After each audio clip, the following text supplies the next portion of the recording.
Assalamualaikum warahmatullahi wabarakatuh. Waalaikumsalam Waalaikumsalam warahmatullahi wabarakatuh. Waalaikumsalam warahmatullahi wabarakatuh. Perkenalkan, nama saya Ibrahim Mumtaz Fauzi, NIM 1996118. Saya di sini sebagai moderator dari kelompok 2 yang membahas tentang P3SPS, pengertian ruang lingkup dan pelaksanaan siaran, KPI dan peran masyarakat, dan standar program siaran. Selanjutnya bisa dijelaskan oleh Mbak Yeni. Boleh perkenalan dulu. Perkenalkan, saya Yeni Setiawati, NIM-nya 19961136. Yang pertama, menjelaskan tentang P3SPS, mulai dari sejarah, pedoman perilaku penyiaran, dan standar program siaran, atau yang biasa disebut sebagai P3SPS, ialah konsekuensi dari adanya Undang-Undang Nomor 32 Tahun 2002 tentang penyiaran. Komisi Penyiaran Indonesia atau KPI sebagai lembaga yang mengelola sistem penyiaran dan berbentuk lembaga independen, lalu membentuk P3SPS. Menurut Pasal 1 Ayat 1 menjelaskan, pedoman perilaku penyiaran atau P3 adalah ketentuan-ketentuan bagi lembaga penyiaran yang ditetapkan oleh Komisi Penyiaran Indonesia sebagai panduan tentang batasan perilaku penyelenggaraan penyiaran dan pengawasan penyiaran nasional. Standar program siaran atau SPS adalah standar isi siaran yang berisi tentang batasan-batasan, pelarangan, kewajiban, dan pengaturan penyiaran, serta sanksi berdasarkan pedoman perilaku penyiaran yang telah ditetapkan oleh KPI. Baik, slide selanjutnya akan dijelaskan oleh Dian. Silakan. Oke, oleh Mbak Dian. Perkenalan dulu.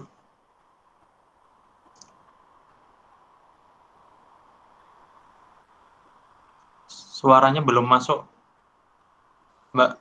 Ya, perkenalkan, nama saya Dian Rahmawati, NIM 199611.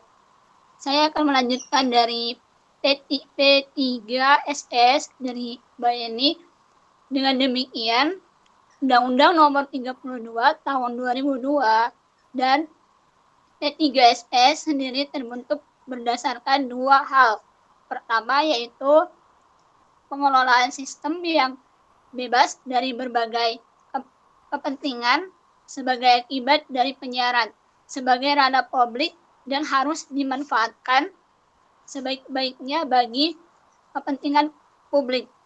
Kedua, yaitu semangat guna menguatkan intensitas lokal dan semangat otonomi daerah dengan pemberlakuan sistem siaran berjaringan.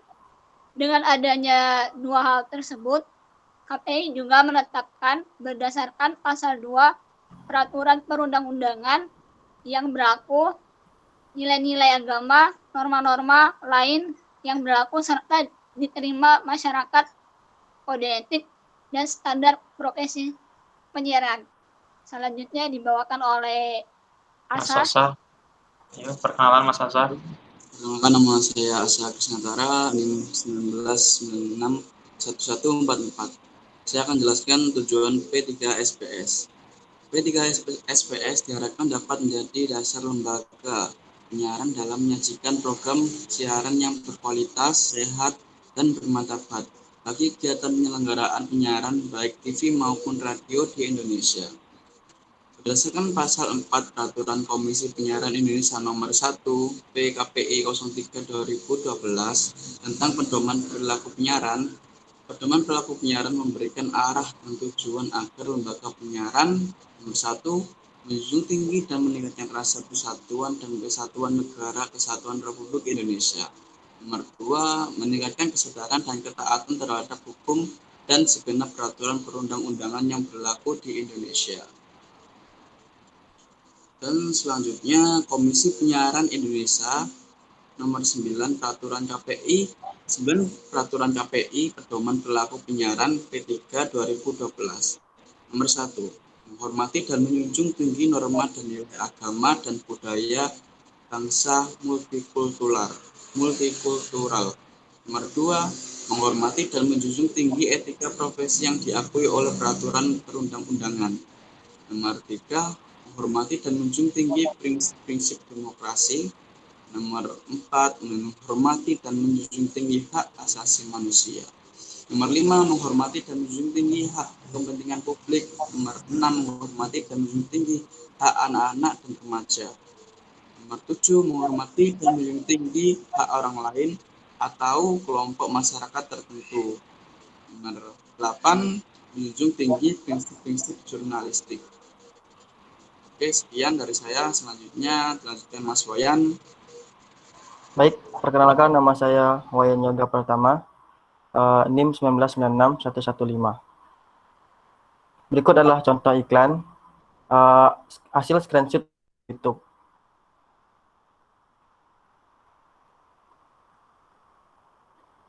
Kemudian contohnya stasiun TV MNC TV, program siaran yaitu iklan GrabFood Kursi Bertualang Rasa Cerita Cinta. Kemudian deskripsi pelanggaran bahwa program siaran iklan Kursi Bertualang Rasa Cerita Cinta yang ditayangkan oleh stasiun MNC TV pada tanggal 22 Februari 2021 pukul 2:15 waktu Indonesia Barat. Terdapat visual seorang pria dengan riasan atau make make up dan dandanan bagian. Kemudian bahasa tubuh dan dubbing suara kewanitaan.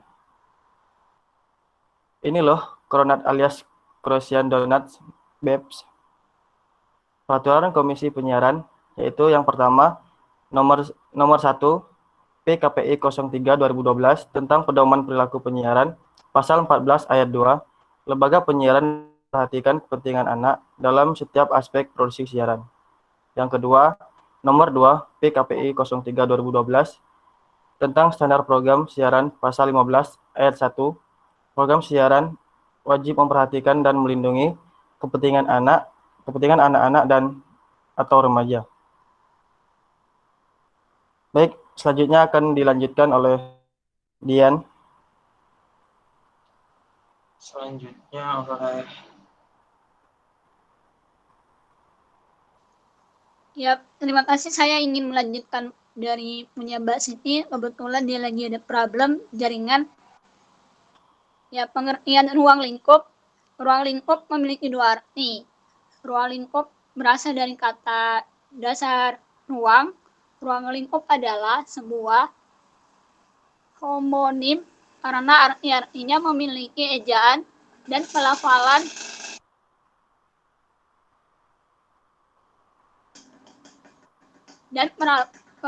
pelafalan yang sama tetapi maknanya beda.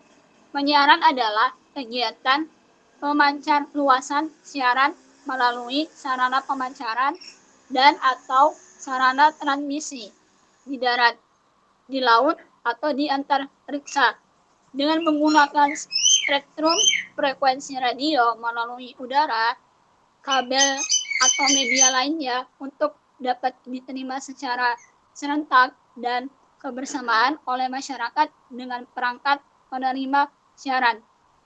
Bab 3 P3SPS Peraturan Komisi Penyiaran Indonesia tahun 2012 pasal 5 pedoman perilaku penyiaran adalah dasar bagi menyusun standar program siaran yang berkaitan dengan 1.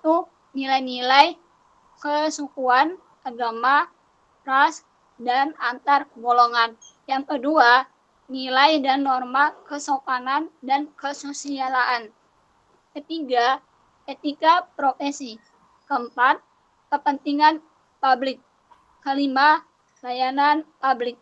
Selanjutnya dilanjutkan oleh Mas Rauf. Boleh dilanjutkan perkenalan dulu sebelumnya.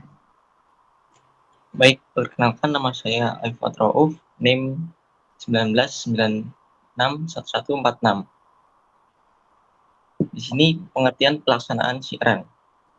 Siaran adalah pesan atau rangkaian pesan dalam bentuk suara, gambar, atau suara dan gambar, atau yang berbentuk grafis, karakter, baik yang bersifat interaktif maupun tidak, yang dapat diterima melalui perangkat penerima siaran.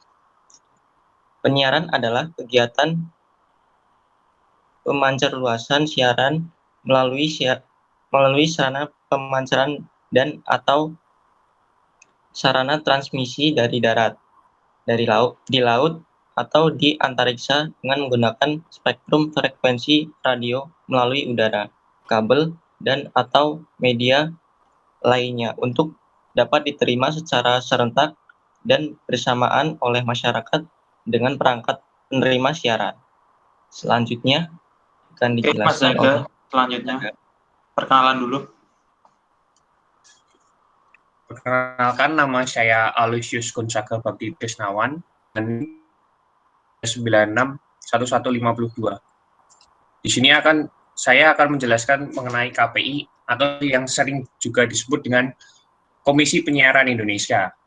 KPI adalah lembaga di Indonesia yang mempunyai kewenangan sebagai regulator penyelenggaraan penyiaran Indonesia.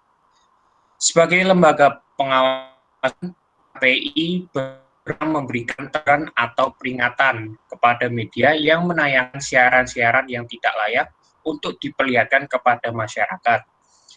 Belakangan sekarang ini, banyak sekali siaran-siaran yang tidak layak untuk ditonton, terutama bagi anak-anak. Karena siaran tersebut tidak mendidik. Untuk itu, perlu adanya pengawasan oleh KPI agar siaran-siaran tersebut layak untuk ditonton. Untuk memaksimalkan kinerja di tingkat daerah, maka dibentuklah KPID. KPID ini dibentuk di wilayah provinsi untuk mengawasi tayangan-tayangan di wilayah tersebut. KPI dan KPID ini dalam menjalankan tugasnya mempunyai regulasi berupa pedoman perilaku penyiaran atau P3 dan standar program siaran. Tujuan dibuatnya regulasi tersebut guna menegakkan aturan mengenai pelanggaran program siaran yang merusak nilai-nilai yang berlaku. Terima kasih. Oke, selanjutnya dapat dilanjutkan oleh Mas Vino. Perkenalan dulu sebelumnya. Perkenalkan, nama saya Armanda Revino Virgiawan, NIM 19961143. Saya akan menjelaskan tentang peran masyarakat. Bab 4 Pasal 52 Undang-Undang Penyiaran mengatur tentang peran serta masyarakat, yaitu setiap warga negara Indonesia memiliki hak, kewajiban, dan tanggung jawab dalam berperan serta mengembangkan penyelenggaraan penyiaran nasional. Yang kedua, organisasi nirlaba, lembaga swadaya masyarakat, perguruan tinggi, dan kalangan pendidikan dapat mengembangkan kegiatan literasi dan pemantauan lembaga penyiaran. Nomor 3, masyarakat sebagaimana dimaksud dalam ayat 1 dapat mengajukan keberatan terhadap program atau isi siaran yang merugikan. Oke, selanjutnya yang terakhir ini dibacakan oleh Mas Dani, dijelaskan. Perkenalan dulu. Saya perkenalkan.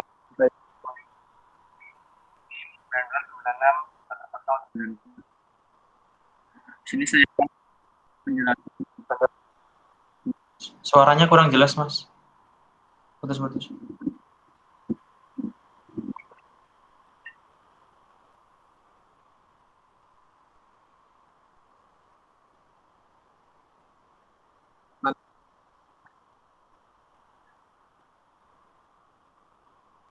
Nggak masuk, Mas, suaranya.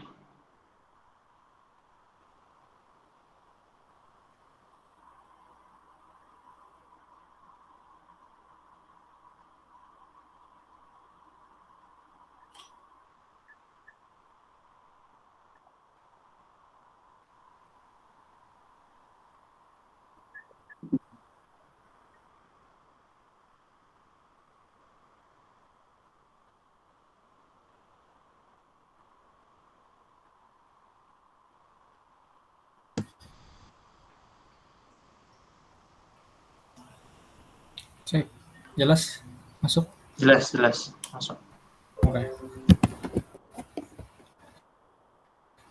Di sini saya akan menjelaskan mengenai standar program penyiaran.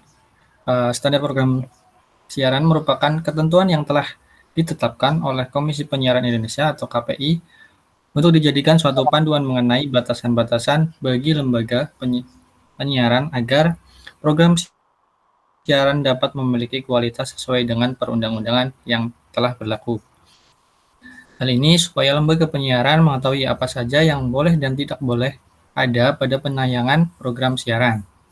Sedangkan menurut Peraturan Komisi Penyiaran Indonesia Nomor 3 Tahun 2007 tentang standar program siaran, dasar dari standar tersebut telah dijelaskan pada pasal 2, yaitu standar program dan isi siaran ditetapkan berdasarkan pada nilai-nilai agama, norma-norma yang berlaku dan diterima dalam masyarakat, kode etik, standar profesi, dan pedoman perilaku yang dikembangkan masyarakat penyiaran, serta peraturan perundang-undangan yang berlaku.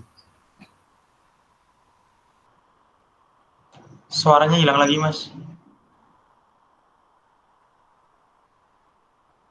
Mas Dandi. Ya udah, coba saya lanjutkan saja. Hal ini tak lepas dari fungsi dari media penyiaran itu sendiri yang ada pada pasal 4 standar program siaran ditetapkan agar lembaga penyiaran dapat menjalankan fungsi sebagai media informasi, pendidikan, hiburan, serta kontrol dan perekat sosial dan pemersatu bangsa.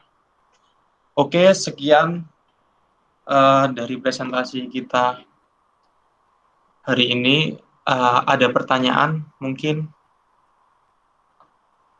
dari kelompok kita sendiri, mungkin ada pertanyaan atau dari orang lain. Kalau tidak ada, saya cukupkan.